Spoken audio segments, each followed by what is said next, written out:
amaraso aravuga asaba guhorerwa keretse amaraso ya Yesu.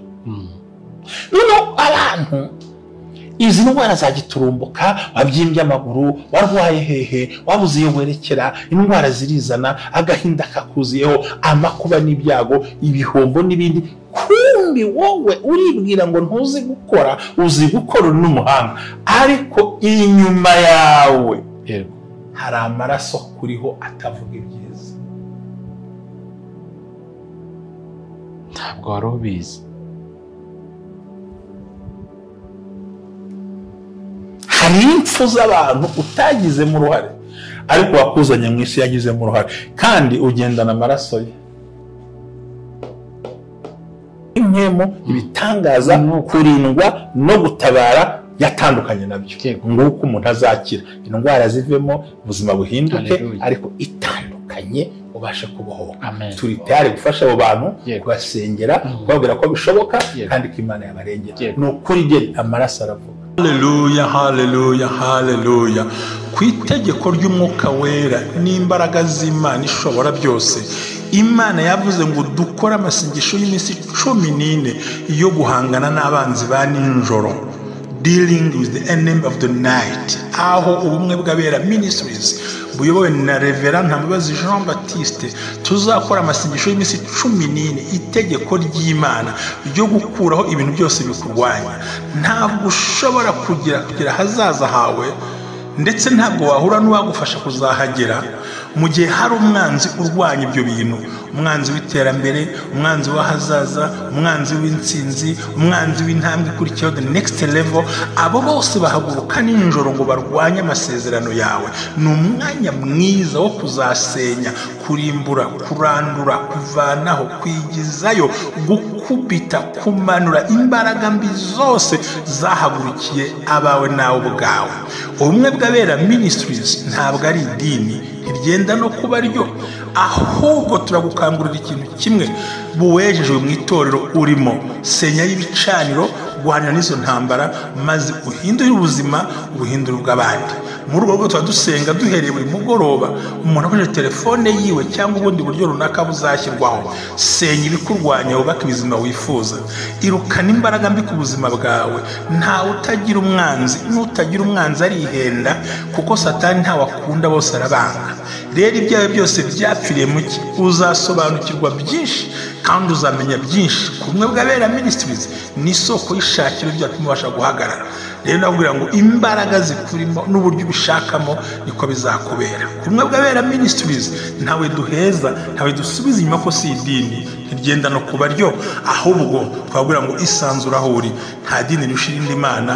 Imana iguhe umugisha. Amina. Amahoro y'Imana bane nawe wowe ukurikiye ubumwe bw'abera ministries, amavuta kandagira amateka, ubuzima bugahinduka. Uyu munsi ntabwo usanzwe, kuko no munsi dusozaho amasengesho y'iminsi 14. Uyu munsi no munsi wa 14 turi mu masengesho. Twabonye byinshi byahigaga ubwoko bw'Imana, aho umushumba Imana yamuyoboye kugira ngo asenye ibihome byagendaga bizirika abana b'Imana ahantu hatandukanye. Twabonye imyuka yihishe inyuma y'ibintu abandi bantu babona. Hari imyuka iza ikakwizingiraho, ariko Yesu yaje abona ibitandukanye n'ibyo abantu bavuga. Aho babona uburwayi, Yesu abona dayimoni mu burwayi. Aho abantu babona ubushomeri, Yesu afite ibindi bintu avugaho, kandi ugabohoka. Abantu babanye natwe mu masengesho rero turabyumva cyane, kandi Imana ifite ikintu irimo iragenda ikora. Uyu munsi rero ntabwo usanzwe. Amazina yanjye nitwa Jerry, turakomeje, turacyari kumwe na Silas muri studio z'ubumwe bw'abera ministries. Mushumba, waramutse, umeze neza? Ndaho ndashima Imana n'abantu bayo bose. Twabanye mu masengesho y'iminsi 14. Umunsi ari we munsi wa nyuma turi gusoza n'amasengesho, dushimira abo twabanye, abantu babohotse ari benshi, abantu bakira indwara, abandi barimo bamererwa neza. Rero nawe ndagushimira. Amen. Hanyuma Yesu akumera umugisha. Yego mushumba, twabonye ibintu byinshi bitandukanye, ariko n'uyu munsi kuri ubu ngubu tugiye kureba imyuka. Ubwo turacyareba ya myuka yihisha, ariko uyu munsi tugiye kureba imyuka y'uruhererekane rw'amaraso mu miryango. urakoze cyane, Imana iguhe umugisha. ndakwakiriye cyane. Nukuri nkomeje gushimira abantu bose bagize uruhare muri aya masengesho. Yego. Icya mbere ijya tuwarete nziza nifuzaga igezweho yo kugira ngo ababyeyi babashe kuboneka. Yego. Yaruzuye. Amen. Cya kabiri turashimira duhaye tudukoresho. Urabona ko mbasha gukora geste ngafashwa neza. Igihugu aherereyemo umva cya 10 cya buri sengesho ku muntu ari we wese. Ndashimira n'abandi bakoze ibikorwa bitandukanye, ariko nabwira ngo Yesu abandindire. Amen. Turi mu gihe cya mituweli ntabitekerezeho. Yego. Twabonye ibintu byinshi umuntu twitegereje. Yego. Twabonye ko imbaraga zo mu muryango arizo zigira uruhare mu guhagarika ubuzima bwacu. Yego. Wabishaka utabishaka, wabyemera wabyemera. Ngira ngo urabyibuka. Ndabyibuka cyane. Twavuze n'abanzi bo mu muryango, ibuza abantu, abanzi ba nijoro badashaka gutera imbere, abamenyetso biranga uwabikoze, ibimenyetso biranga uwagize gute. Ariko ndagira ngo twenda gusoza icyo nita bloodline cyangwa se uruhererekane rw'amaraso mu gusenya ibicaniro no kumenya igihinduka. Izi nyigisho ubundi ziragora kuzumva kuko hari benshi kuzumva batabyumva. Ariko icyo twita amaraso ni iki? Ubundi iyo uvuga amaraso ni ibisanzwe, ariko amaraso ni uburyo famiye ikurikirana. Abanyarwanda bakunda guca umugani bavuga bati amaraso aremera kurusha amazi.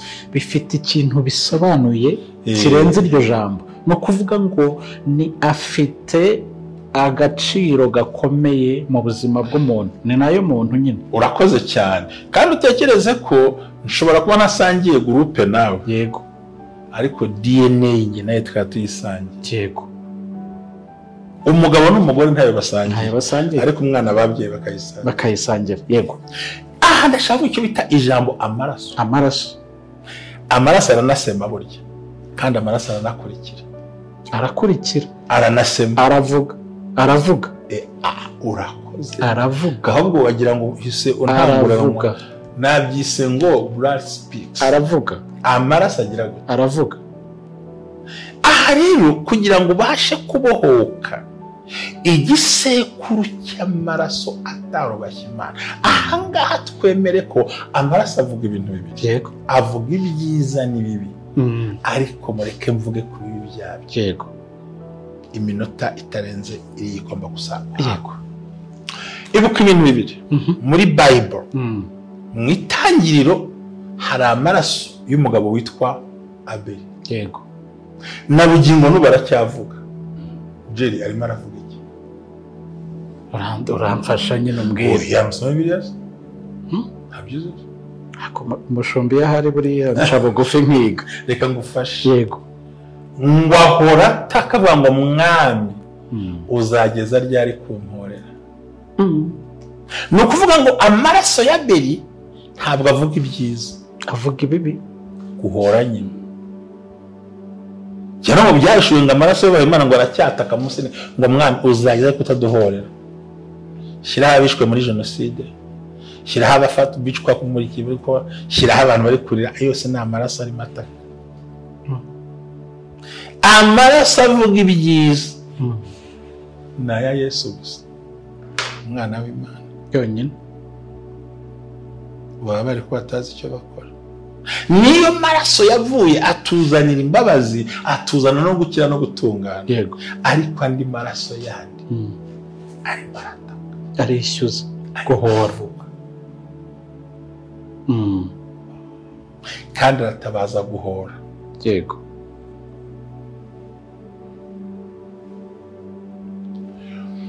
Sinzi ubyumvise. Ndi kubyumva. Amaraso yonyine avuga ibyiza ni aya Yesu. Andi yose no guhora no guhorerwa. Yego. Kandi niba amaraso ya Abeli isi kiremwa akivuga, aya 94 arimo aravuga iki? Aya 97 arimo aravuga iki? Aya twakuyemo arimo aravuga iki? Iyo abantu ntabwo wamwicishinga amaraso ameneke, ariko wamwiciye ubuzima, umwicira ahazaza. umubuza gutera imbere, yego, uramwangiza. nayo ari kuvuga iyo arimo aravuga ibingana iki. Rero ni ukuvuga ngo mu gihe jye nkomoka mu gisekuru cy'abakoze nabi, inyuma yanjye hari amaraso arimo avuga.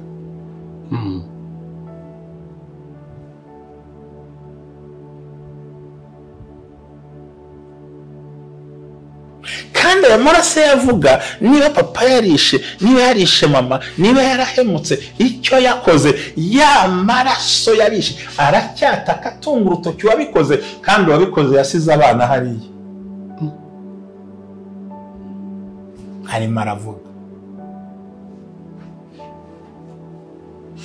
Ay'inzirakarengane arimo aravuga. yego.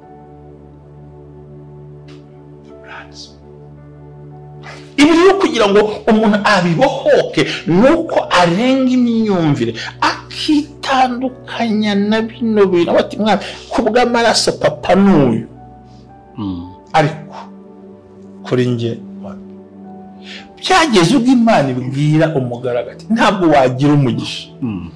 Isi acuruza ibigirwamana, yego, sokuru yambaye ubusa yasi, sohoka muri uriya bakarugari bafite no gutwara ahantu. yego. Yesu yababwira abayuda ngo mukomoka kuri so Satani, iyo mwana wa Aburahamu ntamushatse kunyica. No kuvuga ngo amaraso aravuga,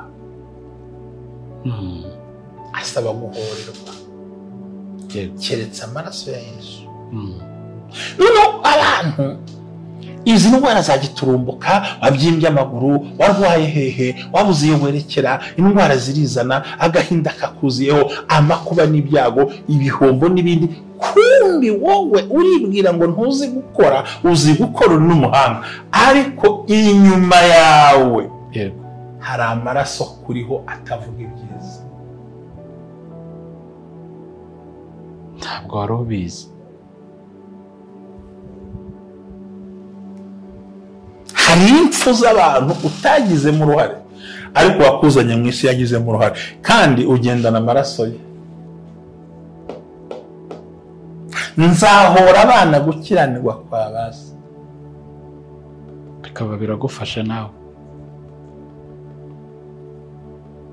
Nabisaba gusenga witandukanye. Sinzi niba ijambo mvuze uryumvise. Ndagenda numva sobanukirwe. Ijambo rimwe ng'igihe kiragera imvura irahagarara, Imana ntabwo ati habaye iki, aramubwira ngo nibutse ubugome bwa Sawuli ko yishe abaturage ba hano.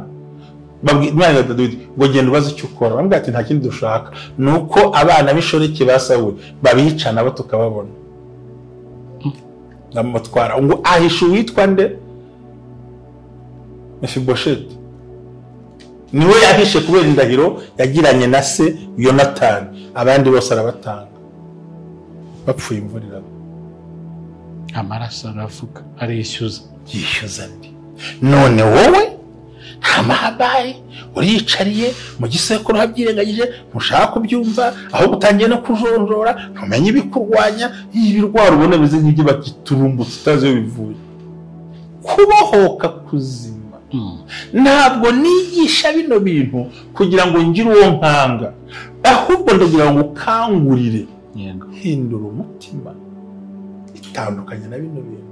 Ntabwo itandukanye n'umubyeyi, ntabwo itandukanye na so, ariko mu buryo buri spirituel bw'umwuka. Yego, mwirangamuntu agumemo, pasiporo agumemo, ariko no muri DNA yawe agumemo, ntacyo bitutwaye, ariko mu buryo bw'imyizerere ishingiye kuhishurirwa.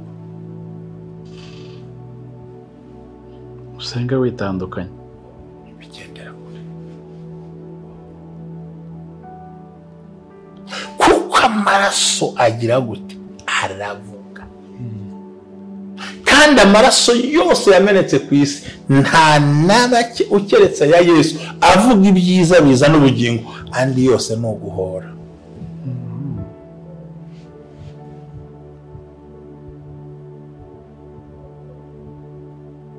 rero ibi bintu ndimo nkubwira gutya nzane Bibiliya mbikwereka ariko hari Bibiliya nayizana buriya Sawuli yazize kwica Abimeleki n'abahanuzi bari bahari n'abatambyi bahorosa iyo wisize amaraso. Rero hari abantu bisize amaraso mu bushake, hari abisize amaraso kubera abandi, hari abisize amaraso kuko babihisemo, ariko iyo bloodline irimo pfaka, irimo bya bintu byo kubandwa, guterekera n'imihango ya gipagani bakora, biradushorera bikatujyana bikadushyitsa mu gahinda k'iteka, bigakurikirana.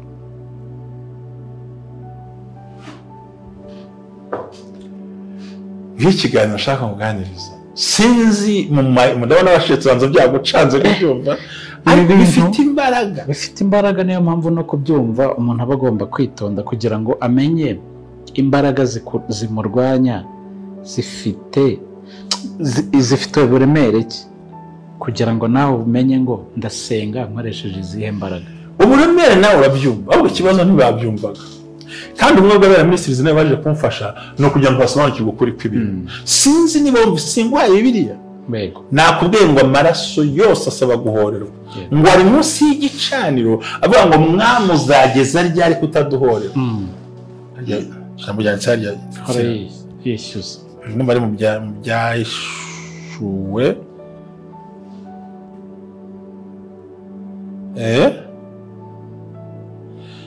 ntuzenya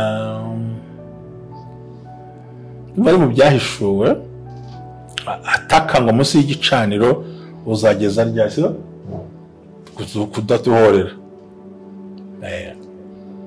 Ndumva ari mu byahishuwe niho riri kugira ngo abantu babyumve.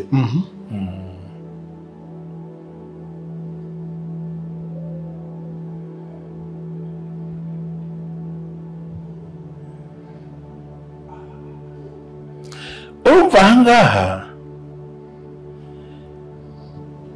amaraso y'abishwe ngo yo arataka. Yego.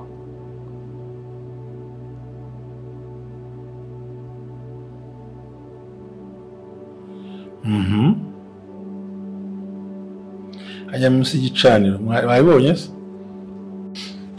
Ibyahishuwe ibice 6 umurongo w'9 no w'10. Umwana w'intama amennye ikimenyetso cya 5, mbona munsi y'igicaniro imyuka y'abishwe bahowe ijambo ry'Imana n'ubuhamya bahamyaga, batakana ijwi rirenga bati ayi mwami wera w'ukuri uzageza he kudaca amateka no kudahora abari mu isi uhorera amaraso yacu.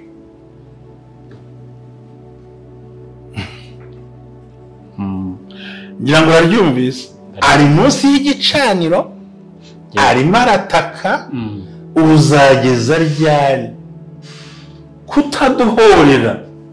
Byumvikane ko amaraso ya Kristo yonyine niyo avuga ibyiza tuyihishemo, ariko andi maraso yandi avuga ibigoramye ndetse bitari bizima, kandi bishobora gutuma hari ubugingo bwangirika bw'abantu.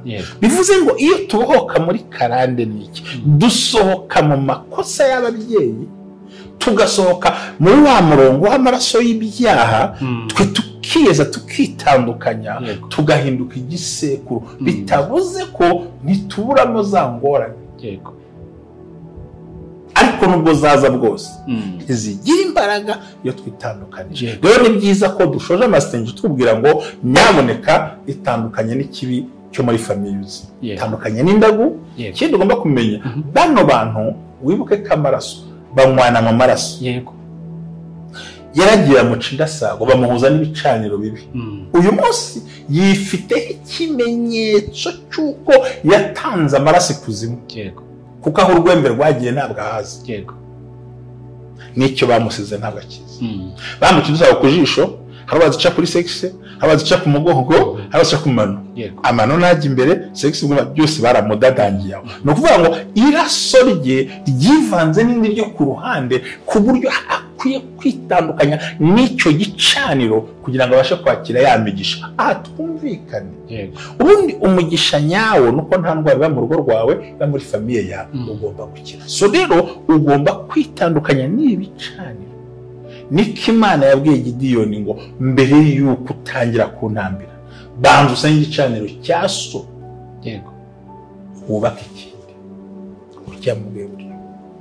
Kandi igicaniro cya so ugiye gushenya, ubanza utambeho imfizi ya so. Ariko igicaniro Gideyoni cyashya yubatse, yashyizeho imfizi yiwe. Nko kwitandukanya, ni mwene Yowasi ariko mu buryo bw'amaraso, ariko mu buryo bw'impemo, ibitangaza, kurindwa no gutabara yatandukanye nabyo.